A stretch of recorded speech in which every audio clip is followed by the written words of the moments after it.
ఆత్మతత్వం అనేటువంటిదే హృదయము.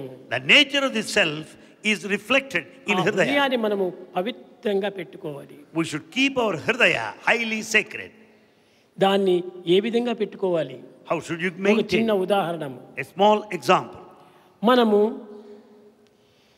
ఎక్కడైనా విలువైనటువంటి వస్తువులు దొంగలకు మధ్యలో పెట్టము. Valuables, we don't keep it open.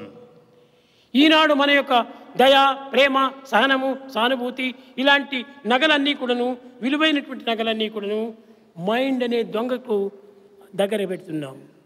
We have kept all valuable jewelry like compassion, kindness available to the thief, the mind. ఈ మనసు దగ్గర పెడితే ఈ విలువైనటువంటి మనకు దక్కుతాయా, చిక్కుతాయా?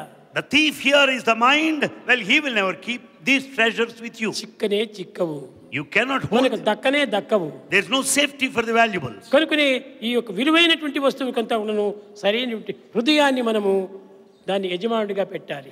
The most valuables should be kept in the treasure of hridaya. ఈ దొంగ అయినటువంటి యొక్క మనసును మనం యజమానుడిగా పెట్టకూడదు. We should never keep the mind, the thief, in custody of these valuables. ఈనాడు మనమంతా చేసేది అదే పని. That's what we are doing ప్రతి today. దానికి మనసు మనసు మనసు మనసు.